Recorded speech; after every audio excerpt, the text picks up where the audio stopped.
If you wanna score 90 above, simply open any browser you have, search businessvidya.co.in। जैसे ही हमारी website खुल जाएगी, यहाँ ब्लॉग सेक्शन में जाकर आप अपनी क्लास सिलेक्ट कीजिए जिस भी क्लास में आप हैं। फिर यहाँ आप देखेंगे कि हमने सारे सब्जेक्ट्स के वीडियोस साथ ही साथ नोट्स भी यहाँ पे डाल के रखे हैं। कोडाई सेक्शन में जाकर आप हमारी कोई भी सब्जेक्ट की फ्री एनसीईआरटी बुक डाउनलोड कर सकते हैं। साथ ही साथ हमारी कोई भी प्रीमियम या प्रीमियम प्लस ई बुक आप यहाँ से ले सकते हैं। यहाँ पे आप देख सकते हैं, यहाँ पे उन्होंने लाइव सपोर्ट का ऑप्शन रखा है। यहाँ से आप हमसे कोई भी डाउट पूछ के हमसे लाइव चैट कर सकते हैं। हाय फ्रेंड्स, मेरा नाम है कुणाल। आज हम एक टॉपिक पढ़ेंगे जिसका नाम है मनी सप्लाई। तो गाइस, मनी सप्लाई क्या होता है? अगर मैं इसको आपको एक इजी भाषा में बताऊं तो मनी सप्लाई मतलब जो भी पैसा पीपल के पास होता है उस पैसे को हम मनी सप्लाई कहते हैं। ठीक, और एक बार मैं रिपीट कर देता हूँ, जो भी पैसा पब्लिक के पास होता है, पीपल के पास होता है एक पर्टिकुलर पॉइंट ऑफ टाइम में, उसे हम मनी सप्लाई कहते हैं। तो वही चीज़ हमने मीनिंग में भी लिखा है, जब पैसा पब्लिक के पास होता है एक पर्टिकुलर पॉइंट ऑफ टाइम में, उसे हम मनी सप्लाई कहते हैं। अगर मैं इसका आपको एग्जांपल दूं तो मान लीजिए पर्टिकुलर पॉइंट ऑफ टाइम आप ले लीजिए जनवरी। ठीक है, एक पर्टिकुलर पॉइंट ऑफ टाइम ले लीजिए जनवरी। तो गाइस, जनवरी में हमने देखा कि इंडिया के जो भी पीपल है उनके पास 500 रुपीज़ है। ठीक, जो इंडिया के पीपल ने हेल्ड करके रखा है, मतलब अपने पास रखा है। तो guys, this 500 rupees will be considered as money supply. हम ऐसा बोलेंगे कि इंडिया में जनवरी के पॉइंट ऑफ टाइम में मनी सप्लाई 500 रुपीज़ है। समझ रहे हो? तो होपफुली गाइस आप मनी सप्लाई समझ गए होंगे। मतलब पैसा जो पब्लिक अपने पास रखती है एक पर्टिकुलर पॉइंट ऑफ टाइम में, उसे हम मनी सप्लाई कहते हैं। जैसे इस एग्जांपल में पीपल ने 500 रुपीज़ अपने पास रखा है जनवरी के मंथ में, तो हम ऐसा बोलेंगे कि इंडिया के पीपल ने मंथ ऑफ जनवरी में, मतलब पर्टिकुलर पॉइंट ऑफ टाइम में 500 रुपीज़ उनकी कंट्री की मनी सप्लाई है, क्योंकि 500 रुपीज़ पीपल ने हेल्ड करके रखा है। अब गाइस, क्योंकि अब एक चीज़ आपको यहाँ पे ये भी नोटिस करनी है कि गाइस आपका गवर्नमेंट और बैंक के पास भी पैसा होता है। ठीक है, सपोज कीजिए कि जनवरी के मंथ में गवर्नमेंट और बैंक के पास 100 रुपीज़ उनके पास था। तो गाइस, हमेशा याद रखना कि मनी सप्लाई में कभी भी गवर्नमेंट और बैंक के पास जो भी पैसा होता है वो हम रिकॉर्ड नहीं करते। हम सिर्फ क्या रिकॉर्ड करते हैं, जो पैसा पब्लिक अपने पास रखती है, ना कि वो पैसा रिकॉर्ड करते हैं जो गवर्नमेंट और बैंक अपने पास रखती है। हमने लिखा भी है कि money held by government and banks are not included in money supply, कि जो भी पैसा गवर्नमेंट और बैंक रखती है अपने पास, उस पैसे को हम मनी सप्लाई के अंदर नहीं रिकॉर्ड करते या रखते। ठीक, तो होपफुली आप मनी सप्लाई का कंसेप्ट समझ गए होंगे। ठीक, अब गाइस हम एक मेजरमेंट ऑफ मनी सप्लाई का भी टॉपिक है कि किस तरीके से हम मनी सप्लाई को मेजर कर सकते हैं। ठीक, तो इसके पास हमारे पास दो कंसेप्ट होते हैं, नैरो कंसेप्ट और ब्रॉड कंसेप्ट। नैरो कंसेप्ट के अंदर M1 आता है कंसेप्ट, M2 आता है, ब्रॉड कंसेप्ट के अंदर M3 आता है और M4 आता है। तो गाइस हम M1 मेजरमेंट की बात करते हैं। ठीक है, M1 कंसेप्ट की बात करते हैं। तो M1 का फॉर्मूला है C + DD + OD। सी का मतलब है करेंसी हेल्ड बाय पब्लिक, जो पैसा पब्लिक के पास है। डीडी का मतलब है डिमांड ऑफ बैंक, मतलब net demand deposit of bank. OD का मतलब है other deposit held by RBI, मतलब जो पैसा पब्लिक के पास है और जो डिपॉजिट बैंक के पास है और जो डिपॉजिट आरबीआई के पास है। जब वो तीनों को आप ऐड कर दोगे तो आपका M1 निकल जाएगा। ठीक, तो उसके हेल्प से भी हम मनी सप्लाई निकाल सकते हैं। अब गाइस, ये आरबीआई क्या है? अब गाइस, आरबीआई एक बैंक होती है, सेंट्रल बैंक। इसके बारे में हम अगली क्लास में नेक्स्ट चैप्टर में हम डिस्कस करेंगे, जो कि पूरा हमारा बैंकिंग का चैप्टर है। ठीक है, अभी इसके बारे में हमें ज़्यादा कुछ नहीं पढ़ना है, बस आप इतना ध्यान में रखो जो भी डिपॉजिट आरबीआई रखती है उसे भी हम काउंट करते हैं M1 के मेजरमेंट में। ये हो गया M1।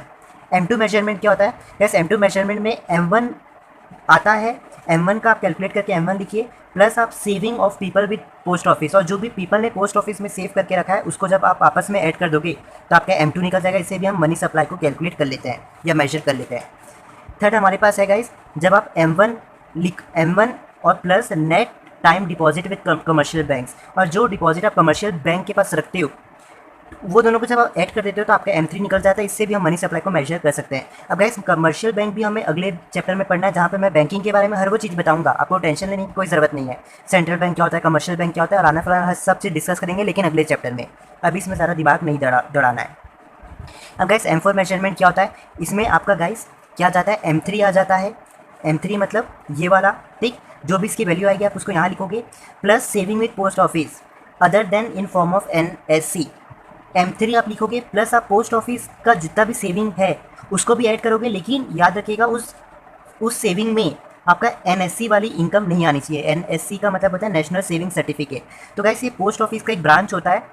इस वाली ब्रांच को हम ऐड नहीं करेंगे, ठीक है। तो मतलब आपको M3 करना है और सेविंग विद पोस्ट ऑफिस का ऐड करना है, लेकिन उसमें से आपको NSC को माइनस कर देना है, ठीक है। नेशनल सेविंग सर्टिफिकेट को आपको माइनस कर देना है, क्योंकि हम NSC की अमाउंट काउंट नहीं करते, ठीक है। तो ये चीज़ है गाइस, इसे भी आप जब ये दोनों को प्लस कर देंगे तो आपका M4 निकल जाएगा। तो गाइस ये हो गया हमारे पास 4 चीज़। इससे गाइस जनरली एग्जाम्स में ऐसा क्वेश्चन पूछ देता है, मनी वैल्यू बताया, उसके 4 मेजरमेंट बताया, तो इसको बस एक्सप्लेन कर देना और फॉर्मुला लिख देना जैसा मैंने लिखा है, खत्म, आपको नंबर मिल जाएगा और इससे कोई भी न्यूमेरिकल क्वेश्चन नहीं आते हैं, ठीक। अब गाइस हमारे पास एक कंपोनेंट्स ऑफ मनी सप्लाई के कौन कौन से कंपोनेंट्स होते हैं, तो 2 कंपोनेंट्स होते हैं, ट्रेडिशनल और मॉडर्न व्यू पॉइंट, ठीक। ट्रेडिशनल व्यू पॉइंट और मॉडर्न व्यू पॉइंट। तो गाइस ट्रेडिशनल व्यू पॉइंट के अंदर 2 आते हैं, करेंसी और बैंक मनी। करेंसी के अंदर जैसे अपना कॉइन आ गया, नोट्स आ गया, ठीक है। इन्हें हम शॉर्ट में सिर्फ मनी भी कह सकते हैं, या फिर छोड़ो, नहीं तो आप कंफ्यूज हो गए। तो करेंसी के अंदर सिर्फ कॉइन्स आते हैं, नोट्स आते हैं, जो 500 की नोट्स, ठीक है, 2000 की नोट्स, ये सब आते हैं करेंसी के अंदर। अब गाइस बैंक मनी के अंदर क्या आते हैं, डिमांड डिपॉजिट। अब ये डिमांड डिपॉजिट क्या होता है, कैसे ऐसी डिपॉजिट जो कमर्शियल बैंक्स करती है, ठीक। मतलब देखिए कमर्शियल बैंक एक तरीके की बैंक होती है जहाँ पे हम क्या करते हैं, कुछ डिपॉजिट्स करते हैं, जो भी पैसे हम डिपॉजिट करते हैं उसे हम डिमांड डिपॉजिट कहते हैं। तो ये भी आप गाइस बैंकिंग वाले चैप्टर में कह रहे हैं, तो अभी ज़्यादा दिमाग लगाने की ज़रूरत नहीं, लेकिन हाँ आपको ये याद रखना है कि ट्रेडिशनल व्यू पॉइंट में 2 चीज़ आती है, करेंसी और बैंक मनी। बैंक मनी के अंदर आता है आपका डिमांड डिपॉजिट, ठीक। और डिमांड डिपॉजिट क्या है, ऐसी डिपॉजिट जो कमर्शियल बैंक क्या करती है, क्रिएट करती है, क्रिएटेड बाय कमर्शियल बैंक, ठीक है, उसे हम डिमांड डिपॉजिट कहते हैं। अब गाइस मॉडर्न व्यू पॉइंट में क्या आता है, देखिए मॉडर्न व्यू पॉइंट में करेंसी आएगा, ठीक, ये भी आएगा करेंसी, आपका मनी बैंक भी आएगा सेकंड में, और थर्ड चीज़ यहाँ पे एक्स्ट्रा जाती है नियर मनी। अब नियर मनी क्या होती है, जैसे बिल ऑफ एक्सचेंज हो गया, शेयर्स हो गया, बॉन्ड्स हो गया, ये सब आती है नियर मनी के अंदर। अगर नियर मनी की आपको मीनिंग बता दें तो assets which are close substitute of money. Asset जो कि क्लोज सब्सिट्यूट मनी का होता है उसे हम नियर मनी कहते हैं। इसे हम एग्जाम्पल से समझते हैं, जैसे टी और कॉफ़ी। तो guys T is a substitute of coffee. अगर आपको टी नहीं मिलेगा, चाय नहीं मिलेगी, तो आप कॉफ़ी पी लोगे, है ना, क्योंकि T is a substitute of money. अगर आपके पास टी नहीं है तो आप कॉफ़ी पी लोगे, दोनों के बीच में ज़्यादा कोई अंतर नहीं है, भाई भाई है ना। अब गाइस वैसे ही हमारा मनी और नियर मनी है। अगर आपके पास पैसा नहीं है तो आप नियर मनी का भी यूज़ कर सकते हो। जैसे यहाँ पे अगर आपके पास टी नहीं है तो आप कॉफ़ी का भी यूज़ कर सकते हो, वैसे यहाँ भी मनी नहीं है तो आप नियर मनी का यूज़ कर सकते हो। तो money is a substitute of near money, ठीक है। तो assets which are close substitute of money उसे हम नियर मनी कहते हैं। जैसे बिल ऑफ एक्सचेंज हो गया, शेयर्स हो गया, बॉन्ड्स हो गया। अगर आपके पास पैसे नहीं है लेकिन बिल ऑफ एक्सचेंज है तो भी काम बन जाएगा, पैसे नहीं है या शेयर्स या बॉन्ड्स है तभी काम बन जाएगा। तो गाइस ये होता है नियर मनी। इसका गाइस मेरे पास एक डिफरेंस भी आपको मैं कॉपी से बता देता हूँ। देखो difference between money and near money consist, देखिए नियर मनी के अंदर मैंने अभी बताया करेंसी आती है, ठीक, कॉइन्स आएगा, करेंसी नोट्स आएगा। नियर मनी के अंदर आपका bill of exchange, bond, shares आएगा। लिक्विडिटी हमने पढ़ के रखा है, जो भी एसेट्स को हम इजीली कैश में कन्वर्ट कर सकते हैं उसे हम लिक्विडिटी कहते हैं। तो मनी में गाइस 100% लिक्विडिटी होती है, क्योंकि आप इसे इजीली कन्वर्ट कर सकते हो। ये हमने कैरेक्टरिस्टिक्स ऑफ मनी में पढ़ के रखा है। गाइस नियर मनी में 100% लिक्विडिटी नहीं होती, ठीक है, क्योंकि हम इसे इजीली कैश में कन्वर्ट नहीं कर पाते। जनरल एक्सेप्टेबिलिटी, अब गाइस मनी को कोई भी एक्सेप्ट कर लेगा। आप एक बच्चे को भी दोगे ना 10 रुपये, तो क्या पता वो ले ले, ठीक। आप मान लीजिए कोई भी सेलर को दोगे पैसा तो वो रख लेगा। लेकिन गाइस अगर आप समझो, आप बिल ऑफ एक्सचेंज या फिर आप बॉन्ड्स एंड शेयर्स अगर एक छोटे बच्चे को दोगे तो वो समझ नहीं पाएगा कि भाई, वो बोलेगा ये क्या है करके, ठीक, वो भी एक्सेप्ट नहीं करेगा। क्या पता आप कोई सेलर को दे रहे हो बिल ऑफ एक्सचेंज, वो बोलेगा कि भाई मैं बिल ऑफ एक्सचेंज को एक्सेप्ट नहीं करूँगा, आप सिर्फ मुझे पैसा दो, ये भी दिक्कत आती है। कोई बंदे को आप अपनी कंपनी का शेयर्स दोगे तो वो बंदा बोलेगा कि भाई मुझे शेयर्स नहीं चाहिए, मुझे डायरेक्ट पैसा चाहिए।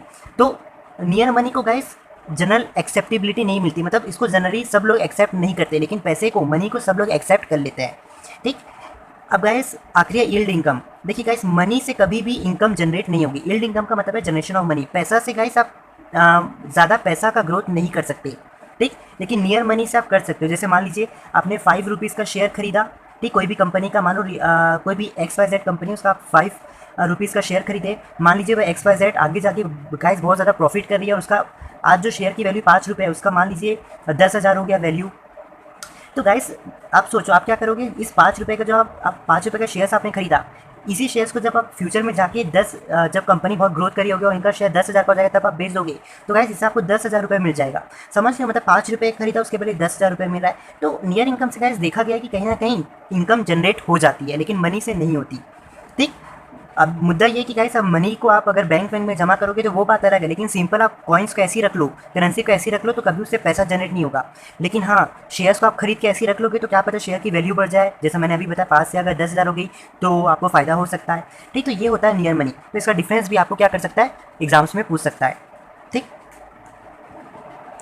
तो गाइस इसी के साथ होता है हमारा लेक्चर खत्म, ठीक है। तो गाइस इसी के साथ मैं चलता हूँ और आप सभी से मिलता हूँ नेक्स्ट लेक्चर में।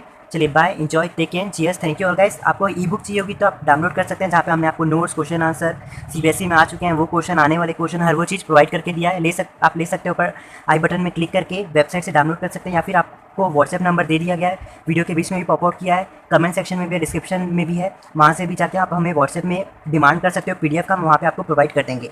Thank you.